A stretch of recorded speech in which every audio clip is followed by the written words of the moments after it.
కాంగ్రెసు హైడ్రగాడు, కనికరమన్నది లేని కాంగ్రెసు గుండగాడు. ఖబర్దారు ఖబర్దారు కాంగ్రెసు బిడ్డ, ఈ చులుంగీడ సాగదు ఇది తెలంగాణ గడ్డ. ఖబర్దారు ఖబర్దారు కాంగ్రెసు బిడ్డ, ఈ చులుంగీడ సాగదు ఇది తెలంగాణ గడ్డ. పాపం ఆ ఇండ్లు కూలగొడుతుంటే వాళ్ళు దుఃఖంతో మా ఇండ్లు కూలగొట్టొద్దని ఏడ్చి మొత్తుకుంటుంటే టీవీలలో ఆ వీడియోలు వచ్చి మనం అందరం చూసినాం.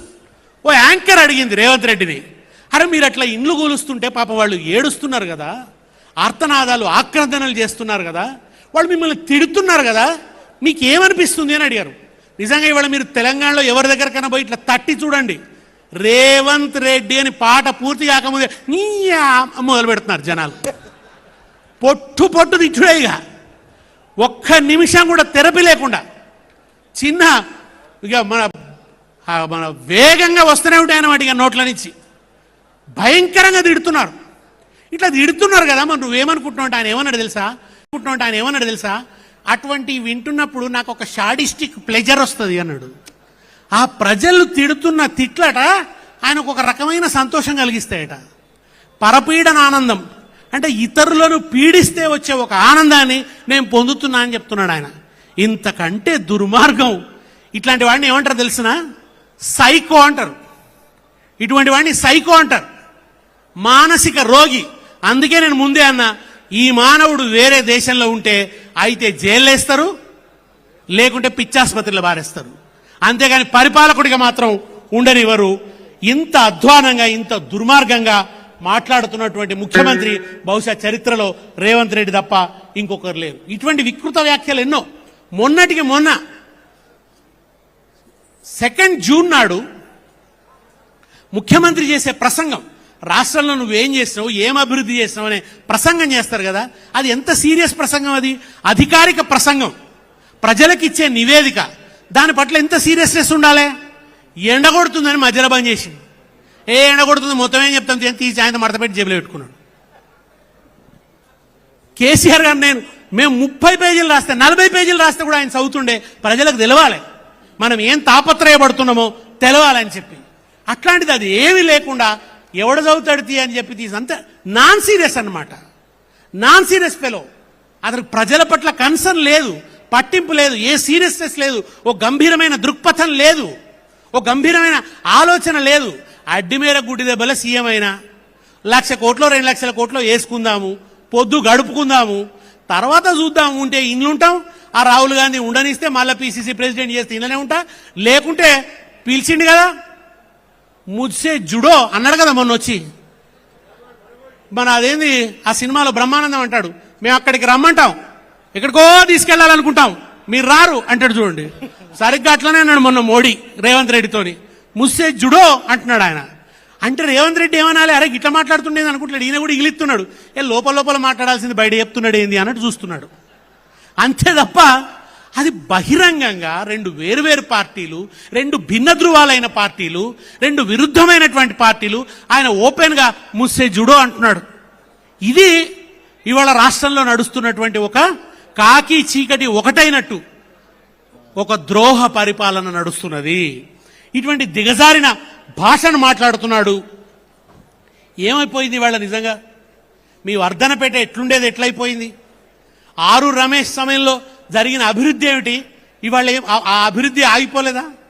నగరం ఎంత, వర్ధనపేట ఎట్లా అభివృద్ధి అయింది, రోడ్లు ఎట్లా అభివృద్ధి అయినాయి, ఎట్లా సెంట్రల్ లైటింగ్ వచ్చింది, ఎట్లా ఇక్కడ చెక్ డ్యాములు నిర్మాణమైనాయి, వ్యవసాయం ఎంత సరిగ్గా ఉన్నది, ఎలక్ట్రిసిటీని కేసీఆర్ గారు ఒక 2 సంవత్సరాలలో 24 గంటల కరెంట్ వచ్చే స్థాయికి తీసుకుపోయింది కదా. ఆయన రాగానే రైతు బతుకు బాగు కావాలని మొట్టమొదట చెరువులు బాగు చేసిండు. మనం తెలంగాణ ఉద్యమం అంతా కూడా చెరువుల గురించే మాట్లాడినాం. కనుకనే మొట్టమొదట మిషన్ కాకతీయ, అది కూడా చూడండి, మీ వరంగలే, మీ ఓరుగల్లే తెలంగాణ అస్తిత్వానికి కేంద్రంగా నిలిచిన గడ్డ, తెలంగాణ చారిత్రక వైభవానికి తిరుగులేని ప్రతీక ఓరుగల్లే, ఒక గొప్ప ప్రతీక. అందుకే మనం చెరువులు బాగు చేయడానికి వాళ్ళు ఈ సమాజానికి ఇచ్చిన విజ్ఞానం. మన తెలంగాణ ఇట్లా త్రిభుజాకారంలో ఉంటుంది, పైన పడ్డ వాన కిందికి జారిపోతుంది నదులలోకి. దాన్ని ఎక్కడికక్కడ ఆపాలి. ఇట్లా ఏటవాలుగా ఉంటుంది కనుక ఎక్కడికక్కడ ఆపాలని గొలుసు చెరువుల వ్యవస్థని సృష్టించిన వాళ్ళు కాకతీయులు. వాళ్ళు ఆవిష్కరించారు గొలుసు చెరువుల వ్యవస్థని.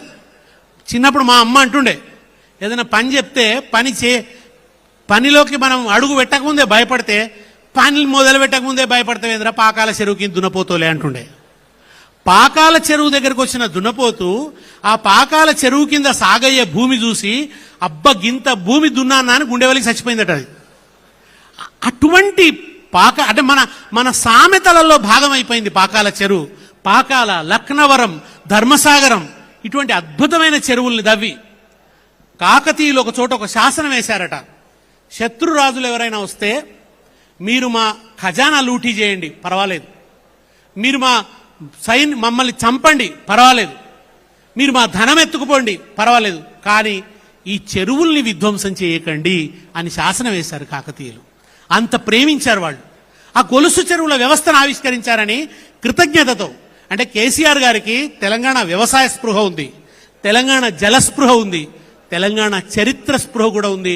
ఆయన అందుకనే చెరువులు బాగు చేసే కార్యక్రమానికి పెట్టిన పేరు మిషన్ కాకతీయ అని పేరు పెట్టినారు. ఆయన మిషన్ కాకతీయ అని పేరు పెట్టి చెరువులు బాగు చేశారు. ఎన్ని చెరువులు బాగుపడ్డాయి మీ వర్ధనపేట నియోజకవర్గంలో? ఎన్ని చెరువులు పూడిక తీసి నీటి నిల్వ సామర్థ్యాన్ని పెంచుకుంటే ఇక్కడ భూగర్భ జల మట్టం పెరిగింది. వచ్చిన 2 ఏళ్లలో ఎన్ని బృహత్తరమైన కార్యక్రమాలు. చెరువులు బాగు చేసినాడు, కరెంటు బాగు చేసినాడు. ఇన్ని చేసిన తర్వాత కూడా ఇంకా ఏదో చెయ్యాలి. రైతుకి ఇది సరిపోతలేదు.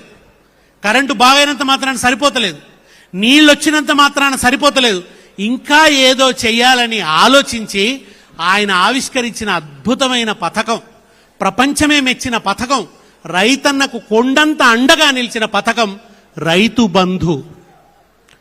బంధు పథకం. కరోనా కష్టకాలంలో కూడా ఎక్కడ ఆదాయం లేదు, అంత లాక్డౌన్ పరిస్థితి.